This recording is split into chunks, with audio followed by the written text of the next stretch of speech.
je jette aussi, les équipes, attentivement, jettent un œil sur ce qui se passe sur nos réseaux, comment donner envie de lire. Un influenceur en a fait un compte Insta, mais aussi TikTok, YouTube. Nous sommes avec Jules Stimfling, alias Jules comme César. Bonsoir Jules. Bonsoir. Ça va ? Très bien. Merci d'être parmi nous sur Europe 1. Bon, voici un extrait de ce que vous racontez, et après on vient vers vous. Si vous n'en avez jamais vu la couverture, sans doute vivez-vous dans une grotte, parce que La femme de ménage de Frida McFadden, c'est le livre dont tout le monde parle. Tout le monde se l'arrache. 600 000 exemplaires écoulés en 2024. Ça en fait le livre le plus vendu de l'année, à tel point qu'il sera adapté au cinéma en 2025. Alors, c'est sûr, c'est pas de la grande littérature. Mais pour nous tenir en éveil, c'est efficace. Alors, moi aussi, j'ai bien aimé La femme de ménage. Alors Jules, c'est quoi vos arguments pour nous faire lire, je prends cet exemple, La femme de ménage ? Vous racontez quoi à votre communauté ? Là, en l'occurrence, ce livre-là, je m'y suis attelé simplement parce que, comme beaucoup en parlaient... c'est un phénomène littéraire, n'est-ce pas, Marine ? Ouais. Exactement, c'est le livre le plus vendu de l'année dernière, et d'ailleurs le tome 2 se classe dans le top 10 aussi. En l'occurrence, j'ai plutôt vocation à faire lire des livres qui sont un peu plus denses et ou qui servent à faire comprendre le monde. C'est la mission que je me suis fixée. Essayer d'apporter de l'esprit critique, de susciter la curiosité qui permet de mieux vivre sa propre vie par la littérature et le monde. Mais il n'empêche que là, par exemple, sur La femme de ménage, vous donnez quoi comme argument, au-delà de dire que c'est quelque chose qui se vend le plus? Oui, alors si vous avez choisi de le mettre sur sur vos contenus, sur vos réseaux sociaux, c'est qu'il y a un sens, c'est votre choix. Bien sûr. Là, c'était un bout de la vidéo. Les arguments principaux que je cite sont que le livre est écrit comme une série. Chaque chapitre se termine sur un cliffhanger, donc on a envie de savoir ce qui va se passer ensuite. Il y a de nombreux retournements de situation. Et puis c'est un narrateur qui est à la première personne, et donc on est comme dans un film d'horreur. On ne sait pas qui se cache à l'autre bout du couloir ou le bruit qu'on entend d'où est-ce qu'il vient. Là où des narrateurs omniscients sont parfois créent moins de suspense, encore que. Mais en tout cas, c'est les effets efficaces de ce livre-là. Vous, on va revenir un petit peu sur votre parcours, Jules. Vous avez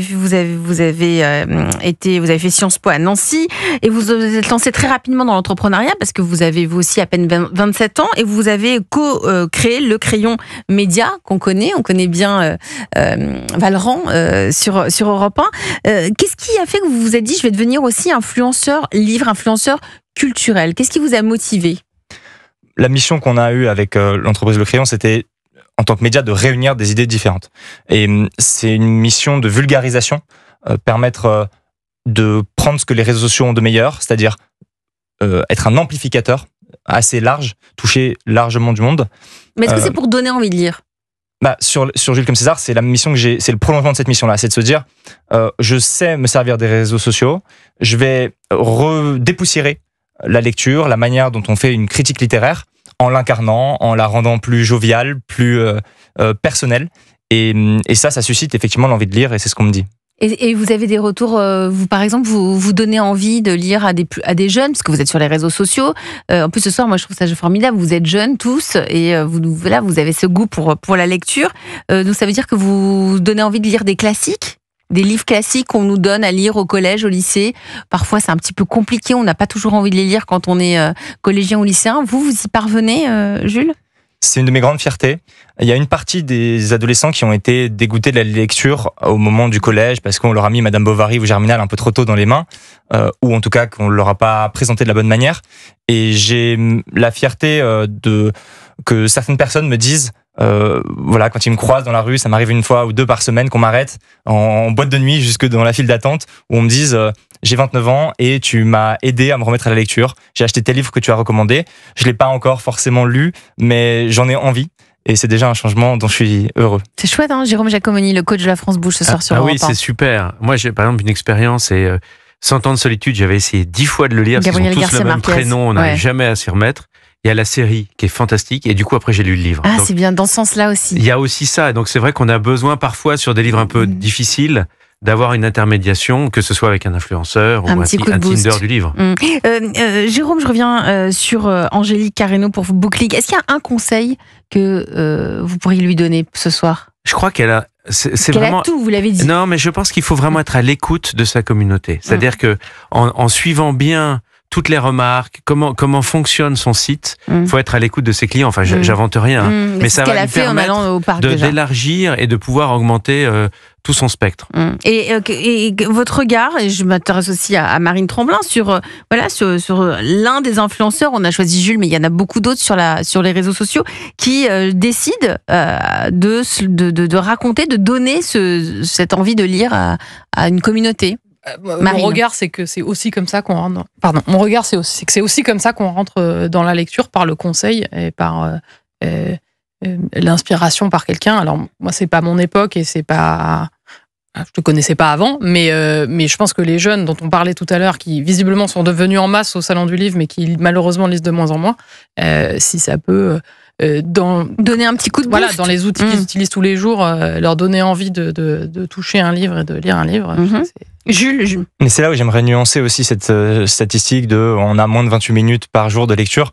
Moi, je lis pas 28 minutes par jour en moyenne. Il y a des jours, parfois même des semaines, où je ne lis pas du tout.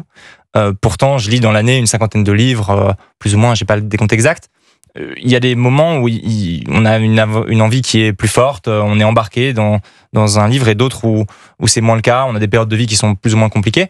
Donc, je pense qu'il faut pas culpabiliser non plus de ça. Il faut simplement promouvoir la lecture et continuer de le faire, parce que ça structure l'imagination, ça structure le vocabulaire, la pensée. Donc, c'est évidemment une activité que je défends de tout cœur.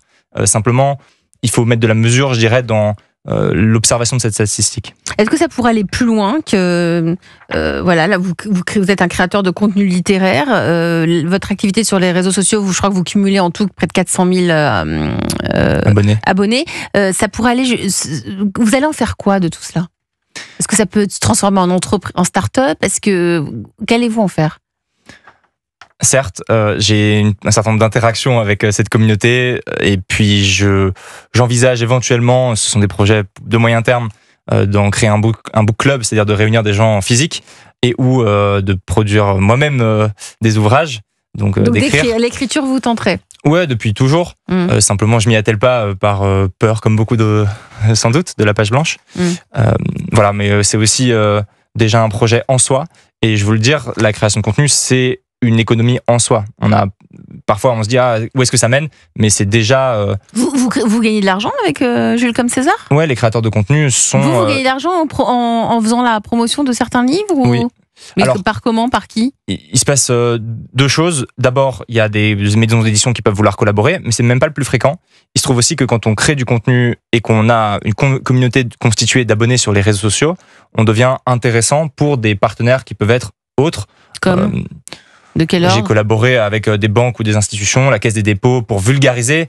Il passe par, je dirais, l'aptitude que j'ai à rendre intéressant et avec un ton jeune l'histoire de la Caisse des dépôts ou son logo. Mais on n'est pas dans les livres. Non, exactement. Ça peut être. Moi, je parlais des livres. Dans les livres, j'ai collaboré avec différentes maisons d'édition.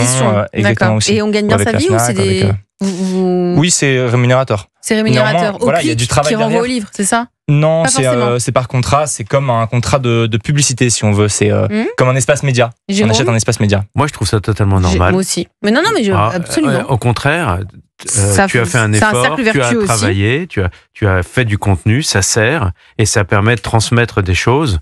Moi, je trouve ça, au contraire, très louable. Très louable. Le livre qui vous a marqué, en particulier, Jules, avant qu'on se quitte? Récemment, je dirais Rebecca de Daphné du Maurier, qui suscite plein d'émotions, qui est très variée. On a à la fois peur, on a beaucoup d'empathie, c'est gai, voilà, c'est un peu triste au début. Ça vous a plu aussi, Angélique? Je l'ai pas encore lu, j'ai pas eu cette chance. Mais vous allez vous mettre d'accord, et ça va être prochainement sur Bookly.